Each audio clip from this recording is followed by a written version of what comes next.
In the headlines, Dominica's International Coordinator of Relief Aid leads a team of experts to help in storm rebuilding efforts. Swedish government commits to assisting the country with waste-to-energy project, and a special court to be set up for environmental cases. I'm Andrea Lee with the Channel 5 News. Details after this.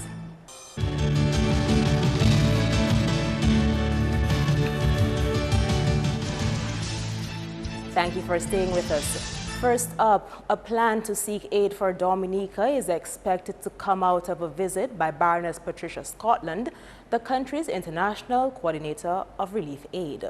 Lurian Graham-Carter explains. Baroness Scotland is leading a small team of experts who are visiting storm-stricken areas to assess the extent of damage by Tropical Storm Erica. They have held discussions with local technical teams as they help the government of Dominica with its action plan on rebuilding. They met with media on Thursday to outline the purpose of their visit. Scotland, who is also the Commonwealth Secretary General designate, says she will do all she can for the country before she takes office on April 1. The approach that we've taken is to create a needs-based assessment. What does Dominica need? Then to look at an audit. What has Dominica already done and what does Dominica have? Then to do a gap analysis between the needs and what we have in order to help put together an action plan to deliver a more secure, more well-functioning approach to deal with the enormous difficulties which may be subject to earthquake, which may be subject to hurricane, which also may be subject to tropical storm. She says the visiting group of experts has waived their consultancy fees. Meantime, Minister for Foreign Affairs and CARICOM Affairs, Francine Barron, says the plan is to build back better and stronger. This initial visit was made possible with the assistance of the British government and was focused on understanding the extent of the recovery challenge, what efforts were already underway, what needed to be done in the short, medium, and long term. This mission will set the stage for a more detailed scoping study and development of a reconstruction plan for a green economy, with support from the British Department for International Development, DFID, and others. A pilot project to form part of a waste-to-energy program is on the cards for the Ministry of Health and Environment. Week ministers and policymakers attended a conference in Grenada to address a decision on a policy level to convert waste to energy within the Caribbean. Parliamentary Secretary to the Ministry of Health and Environment, Honorable Ivor Stevenson, says government was able to partner with the Swedish government to receive both financial and technical support for Dominica. He was Dominica's representative at that function. The areas that we have identified is one pig farm in the southeast, and the other is the National Abattoir. And we have identified these two in particular because of the likely problems they can pose to the environment. And the whole question of waste to energy really is really solving the problems that are generated from the waste generators and ensure that this waste can be converted into different forms of energy. Stevenson says the move is in line with the country's Nature Island stance. We realize that if the waste that is generated from some of the generators, such as the pig farms that will be supplying pork or pigs to the abattoir, and some of the pig farmers that will be engaged in the production of pigs to be supplied to the abattoir, if we do not now take measures to ensure that we have answers towards improving the waste and converting it into something useful, thus preventing the pollution of our environment, now we think it's just the best thing. An environmental court is on the cards for government to strengthen the hand of environmental health authorities to address indiscriminate dumping, among other offenses affecting the environment. On Wednesday, Health and Environment Minister Dr. Kenneth Daru announced that Cabinet approved on Tuesday a plan for the setting up of an environmental court. This follows a proposal by the Environmental Health Department for a day to be set aside to deal with environmental and solid waste cases. So a special court is going to be set up, Mr. Scotland.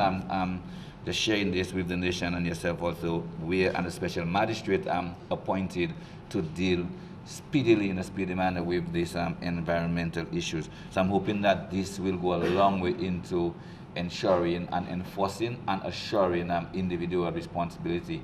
So those who don't want to do it voluntarily, the long arm of the law will assist you in keeping your environment clean. Special day, and if it means that sessions will be held into the evening or different hours, but a special magistrate will be assigned solely with responsibility of dealing with these environmental offenses. Environmental health officers had publicly complained recently that although they were issuing tickets to offenders, the cases were not being called.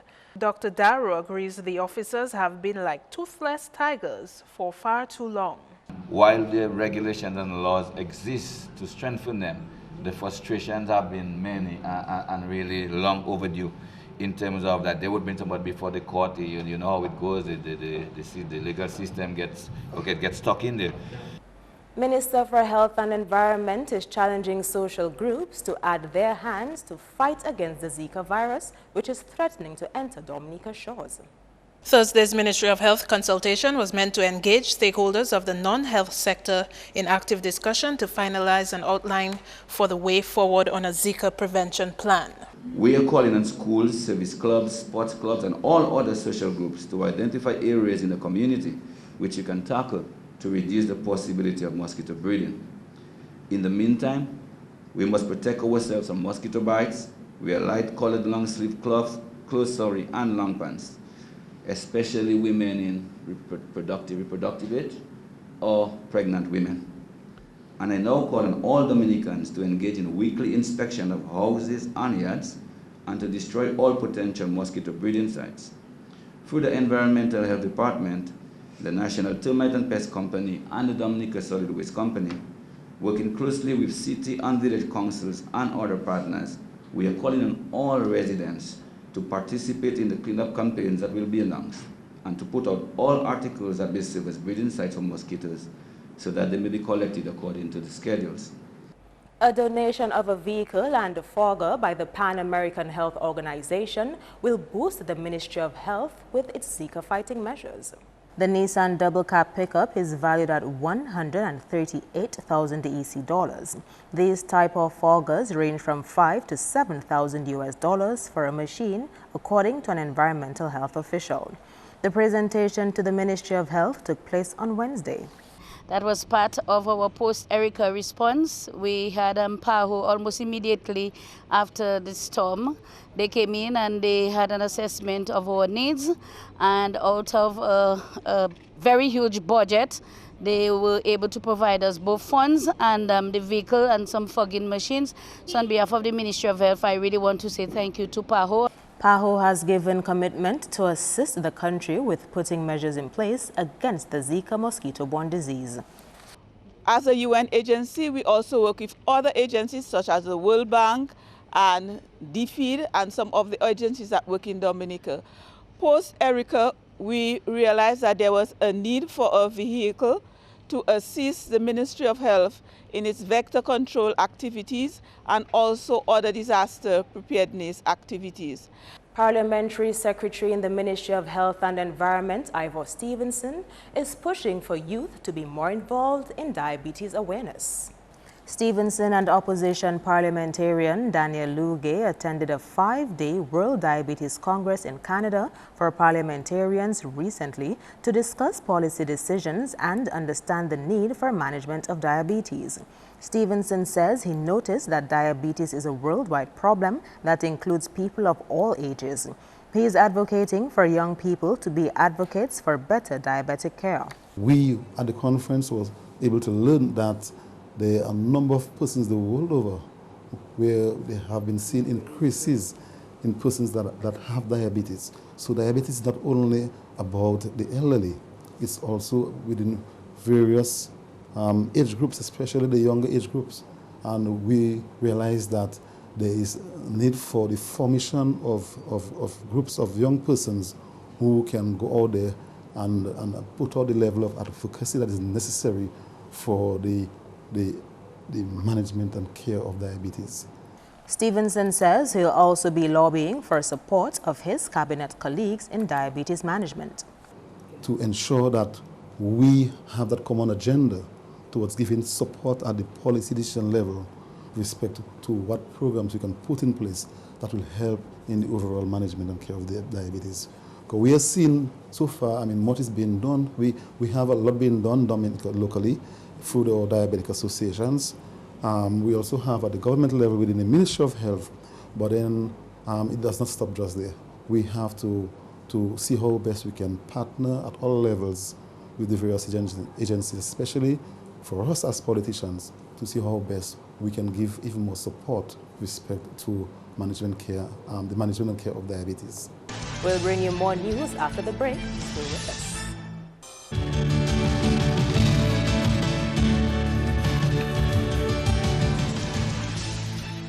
Welcome back. CEO of the Discover Dominica Authority says the plans are well underway to ensuring lunchtime entertainment on Carnival Monday and Tuesday. Over the past several years, the carnival lovers have expressed concern in the lack of activity between the morning and afternoon parades. This year, the DFC is taking steps to rectify that situation.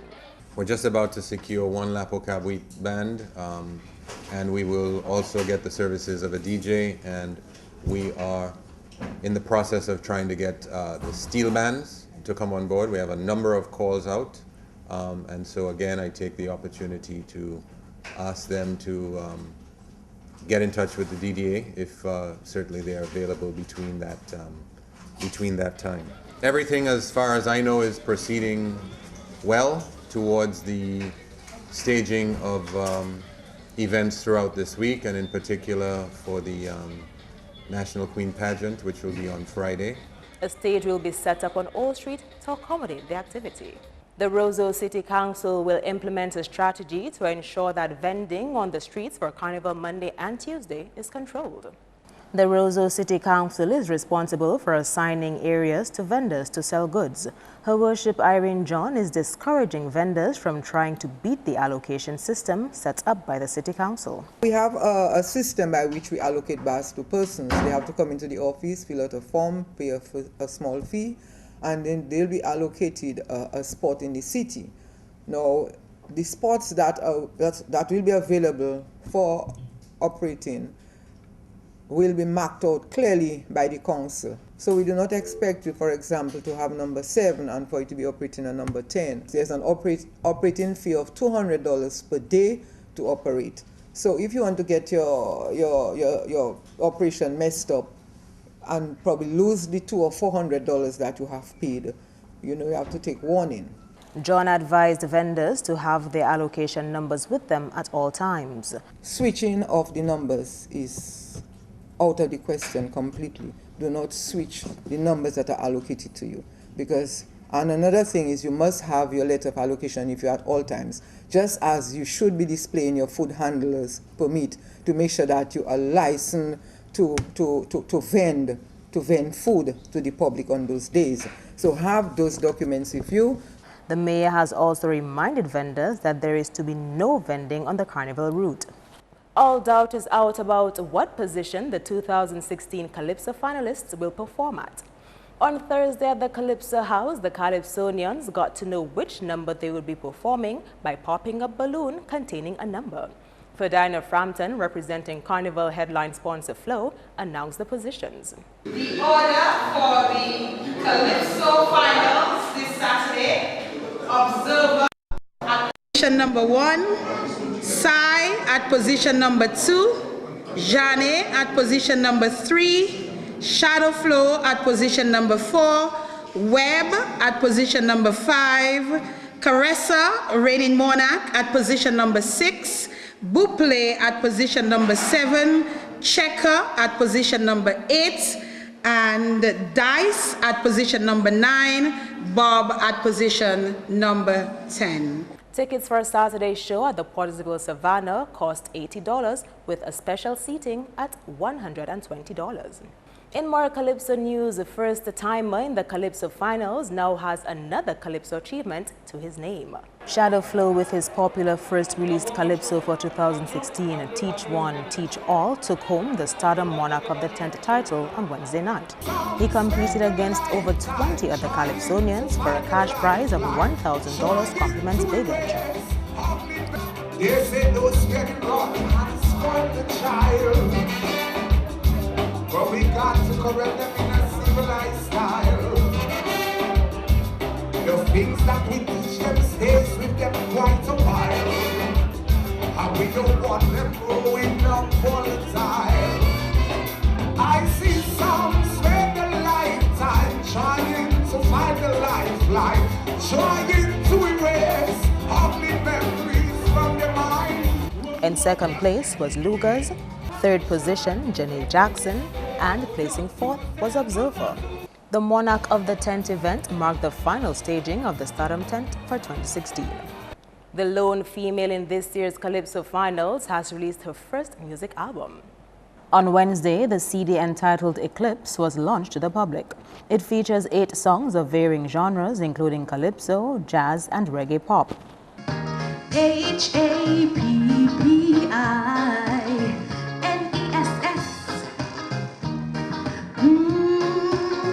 Let's take a ride to the skies. Kiss this crazy world goodbye. We're in a trance, song and dance. Lots of fun and romance tonight, tonight, tonight, tonight, tonight. President of the Dominica Calypso Association says this CD is a move in the right direction. She's making a very positive move, which a lot of the older artists, the seasoned artists, didn't do. And I remember the song of Shadow Flow, Each One, Teach One. Today, Janae is teaching the older guys how to do the business, you know, and I'm very, very proud of her.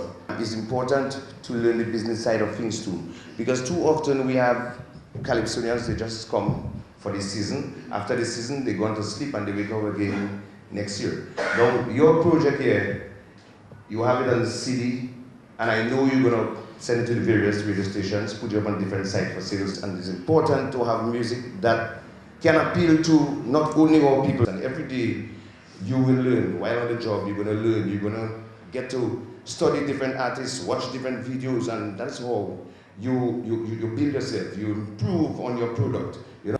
And it's all systems go for the Miss Dominica 2016 pageant, according to the Queen Show Organizing Committee. The pageant is slated for Friday, 5th February at the Carnival Village at 8 p.m.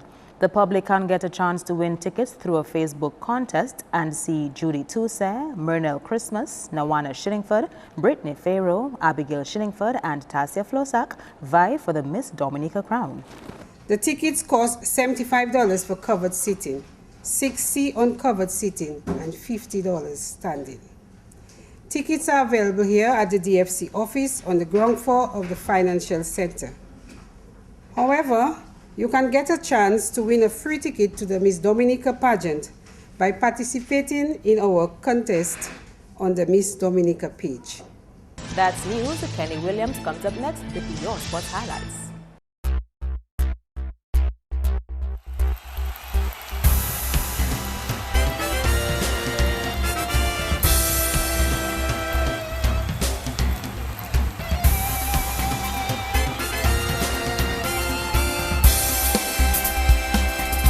Hello everyone, and thanks for joining us.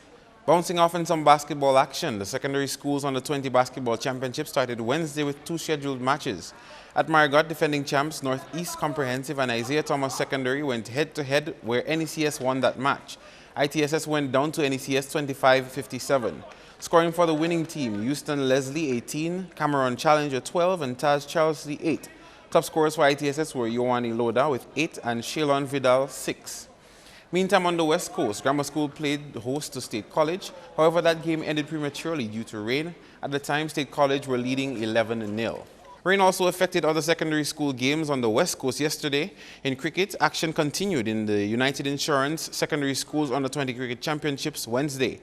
At the grounds of the Windsor Park Sports Stadium, the game between St. Mary's Academy and Pierre Charles Secondary was washed out by rain. Before the match was called off, SMA was 165 all out, Tash Tavernier 67, Anakin Morrow 34, Terrell Toussaint 28. Jassian Alexander took 5 for 45 and Alec Athanaz 3 for 49 for SMA. PCSS ended on 41 for 3. And over at Castlebruce, Castlebruce Secondary had home advantage when they defeated Portsmouth by 34 runs. Castlebruce batted first, scoring 94 all out. Dion Williams scored 33 and Asa Newton 18. Leon Sejean picked up 3 for 13, Lester Lewis 2 for 11 and Sidney John 2 for 24. PSS replied with 39 all out. Dallon LeBlanc top scored with 14 with assistance of 6 coming from Clark Laurent. Ricardo George took 3 for 9. In the second innings, CBSS ended on 32 all out. Ethan Benjamin scored 8. Leon Sejean picked up 5 for 3 and Kenny Jean 5 for 13. Needing 86 for victory, PSS were all out on 52. Ricardo Judge took 5 for 25 and Clark Laurent 3 for 15.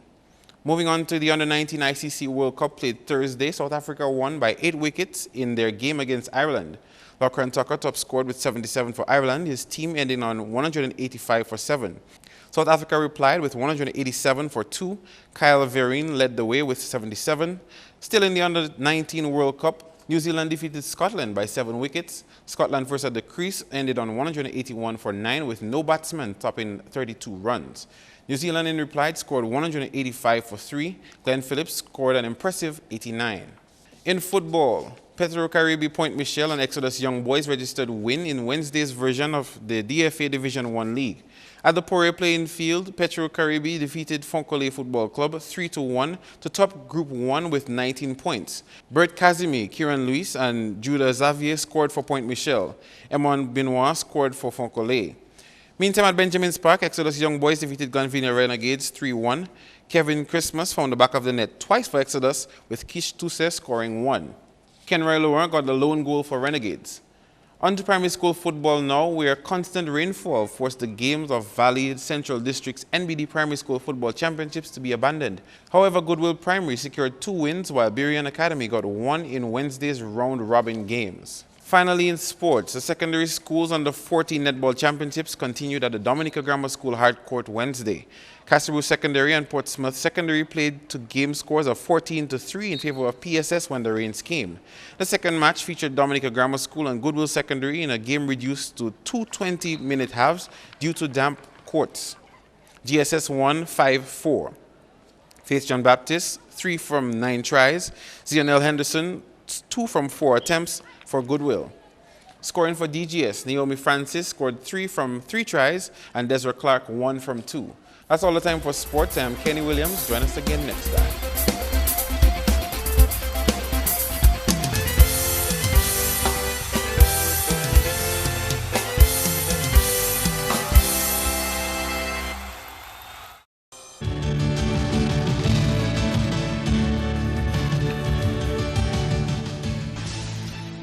Your weather report is next. Good evening.